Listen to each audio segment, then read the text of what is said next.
Ώρα για ένα εξαιρετικά σπάνιο έκθεμα από τον κόσμο της κρυπτολογίας, προερχόμενο από τον Πρώτο Παγκόσμιο Πόλεμο. Ένα βιβλίο από το Ηνωμένο Βασίλειο. Όπως βλέπετε εδώ, έλεγε «Κώδικας χαρακωμάτων». Και αυτό ήταν το πώς ο Βρετανικός στρατός αποκαλούσε αυτή τη μέθοδο κρυπτογράφησης κατά τον Πρώτο Παγκόσμιο Πόλεμο.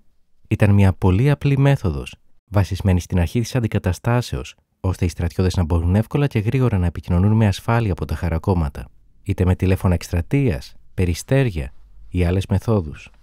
Εξαιτίας του ήδη πολύ δύσκολου επιχειρησιακού περιβάλλοντος, αυτοί οι κώδικες έπρεπε να είναι απλοί, γιατί στα χαρακόμματα οι δυνατότητες ήταν πολύ περιορισμένες. Και αυτό το βλέπουμε και από εδώ. Όλες οι οδηγίες του κώδικα BAB ήταν μόλις μία σελίδα με 9 οδηγίες. Πρώτον, ότι ήταν για επικοινωνία μυστικών μηνυμάτων μέσω τηλεφώνου, ασυρμάτων ή οπτικών σημάτων. Δεύτερον, ότι επιτρέπονταν η ανάμειξη κανονικών και κρυπτογραφημένων λέξεων, αρκεί όσες αφορούσαν την ουσία του μηνύματος να είναι κρυπτογραφημένες. Τρίτον, αν το βιβλίο έχει κενά ασφαλείας, θα πρέπει να γίνει άμεση διόρθωσή τους για την προστασία μελλοντικών επικοινωνιών. Το 4 είναι για τη σύνταξη ερωτηματικών και αρνητικών προτάσεων. Και το 5 για κρυπτογράφηση αριθμών, ημερομηνίες και ώρες. Το 6 προτείνει τη χρήση και περιεχομένου χωρίς κάποιο νόημα. Ενώ το 7 λέει ότι οι επικεφαλίδες βοηθούν στη γρήγορη κωδικοποίηση, αλλά δεν πρέπει ο αποστολέας να περιορίζεται σε αυτές. 8. Τι κάνεις αν ο κώδικας δεν είναι διαθέσιμος και λάβεις κάποιο κωδικοποιημένο μήνυμα. Και τέλος 9. Αν το βιβλίο χαθεί, τότε πρέπει να γίνει άμεση ειδοποίηση των κεντρικών με τις λεπτομέρειες για το πώς χάθηκε. Έπειτα έχουμε τον πίνακα περιεχομένων για να βρίσκουμε εύκολα τις λέξεις που μας ενδιαφέρουν εντός του βιβλίου. Και εν συνεχεία τους κώδικες. Στην αριστερή στήλη είναι τα νούμερα που θα μετέδιδαν και εκ δεξιών το σε τι αντιστοιχούσαν. Ενώ είχε ακόμα και ολόκληρες προτάσεις. Με αυτή την αποστολή μέσω αριθμών δεν ήταν μόνο πιο ασφαλές, αλλά επίσης και πολύ πιο γρήγορο, με λιγότερες πιθανότητες για ανθρώπινα λάθη. Και θυμάστε την οδηγία νούμερο 3. Αυτή είναι για τις διορθώσεις σε περίπτωση που υπήρχαν κενά ασφαλείας. Εδώ βλέπετε ένα τέτοιο διορθωτικό δελτίο. Και όπως διαβάζουμε, έπρεπε να καταστραφεί με το που γίνει κατανοητό. Ευτυχώς για εμάς αυτό δεν έγινε αυτή τη φορά, και έτσι έχουμε αυτό το πολύ σπάνιο κομμάτι από την ιστορία της κρυπτολογίας στη συλλογή μας. Εδώ επίσης βλέπουμε το πώς γίνονταν η κρυπτογράφηση και η αποκρυπτογράφηση για αριθμούς, ημερομηνίες και ώρες, όπως και τις διορθώσεις. Έχουμε ψηφιοποιήσει και τα δύο αυτά έγγραφα και μπορείτε να τα βρείτε στην περιγραφή του βίντεο, εάν θέλετε να τα μελετήσετε περαιτέρω. Επίσης αναφέραμε μερικές φορές ότι είναι ένα σπάνιο έγγραφο, αλλά πόσο σπάνιο. Προσωπικά γνωρίζουμε για την ύπαρξη ελάχιστων αντιγράφων σήμερα, τη στιγμή που δημοσιεύεται αυτό το επεισόδιο. Το Πολεμικό Μουσείο της Αυστραλίας έχει ένα κώδικα BAB, έκδοση 1, του 1916 στη συλλογή του. Το Βρετανικό Αυτοκρατορικό Πολεμικό Μουσείο έχει ένα κώδικα BAB, έκδοση 4 του 1917. Και στο αρχείο της πολιτείας της Βόρειας Καρολίνα των ΗΠΑ υπάρχει ένα BAB, έκδοση 4 από το 1918. Και αυτό ήταν. Δεν εντοπίσαμε καμία άλλη αναφορά σε αυτό. Κι άλλο πόσο ψηφιοποιημένες μορφές του, διαθέσιμες μέσω διαδικτύου. Άρα πάρα πολύ πιθανόν αυτή είναι η πρώτη φορά παγκοσμίως που ο κώδικας BAB είναι τόσο εύκολα διαθέσιμος σε όλους τους ερευνητές. Κατά την έρευνά μας επίσης εντοπίσαμε ότι ο Κύπριος συνθέτης Γιάννης Κυριακίδης είχε κυκλοφορήσει μια σύνθεσή του βασισμένη σε αυτόν τον κώδικα. Όπως διαβάζουμε, ο κώδικας χαρακωμάτων αποτελείται από 3 διαδραστικά βίντεο που λειτουργούν ως παρτιτούρες για την ορχήστρα.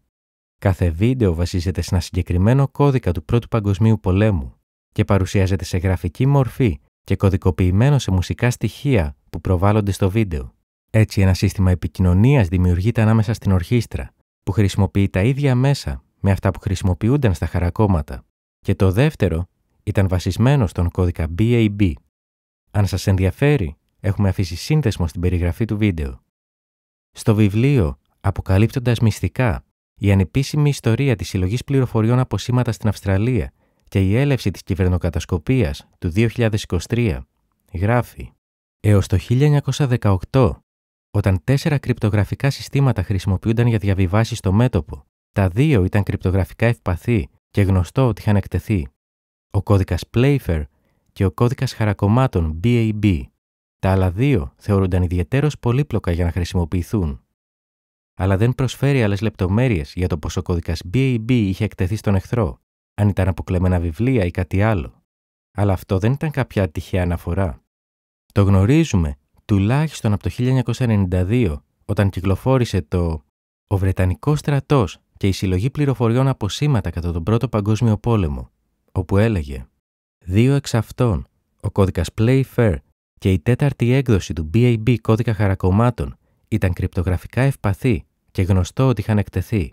Τα μονανεκτά ασφαλή συστήματα του στρατού ήταν οι 2 εκδόσεις του κώδικα εκστρατείας, αλλά ήταν ιδιαιτέρως πολύπλοκα για να χρησιμοποιηθούν. Διαβάσαμε επίσης εδώ ότι οι διαβιβαστές έπρεπε να καταστρέφουν αυτά τα έγγραφα. Και σε αυτή τη δημοσίευση του 1928 διαβάζουμε κάτι αντίστοιχο. Λέμε για «Από το Ριντό στον Ρήνο και πίσω, ο έκτος εκστρατευτικός λόχος και η Καναδική Ταξιαρχία Μηχανικού στον Πρώτο Παγκόσμιο Πόλεμο», όπου έγραφε «Οι κώδικες BAB επιστράφηκαν στον έκτο και όλες οι λίστες με τους κωδικούς των σταθμών καταστράφηκαν». Ας συνοψίσουμε. Μάθαμε ότι η Αυστραλία, Αγγλία και Καναδάς τα χρησιμοποιούσαν, ότι η 4η έκδοση του κώδικα χαρακωμάτων είχε αποκαλυφθεί, αν και δεν ξέρουμε το πώς, και ότι η διαδικασία αντικατάστασης περιελάμβανε και την επιστροφή των βιβλίων ή και την καταστροφή τους. Είδαμε αυτό το βιβλίο και το πώς χρησιμοποιείται, πότε χρησιμοποιούνταν, αν ο εχθρός μπορούσε να το υποκλέψει ή όχι, και το πόσο ιστορικά σπουδαίο είναι στην κρυπτολογία.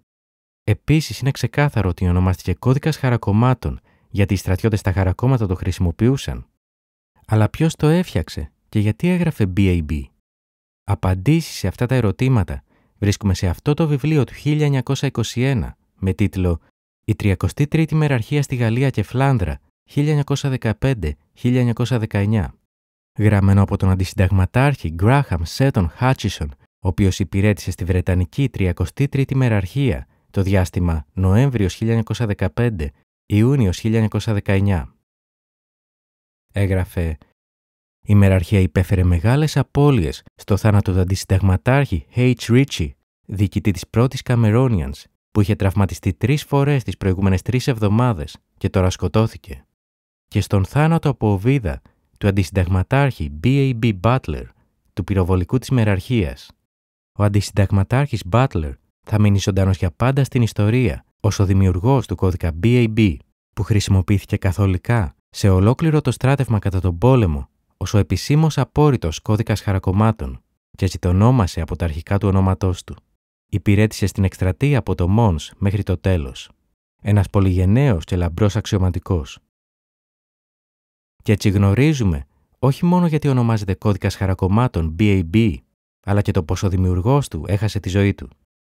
Και κάπως έτσι κλείνουμε και αυτό το επεισόδιο, το οποίο ελπίζουμε να έριξε λίγο φως στην άγνωστη ιστορία από αυτή τη μέθοδο κρυπτογράφησης. Μια κάποτε απόρριτη μέθοδος για ασφάλεια στρατιωτικών επικοινωνιών, η οποία σήμερα έχει σχεδόν χαθεί στο χρόνο. Ωστόσο παραμένει ένα κομμάτι του παζλ της ιστορίας κρυπτολογίας και ένας ακόμα λόγος γιατί τίποτα δεν είναι όπως φαίνεται.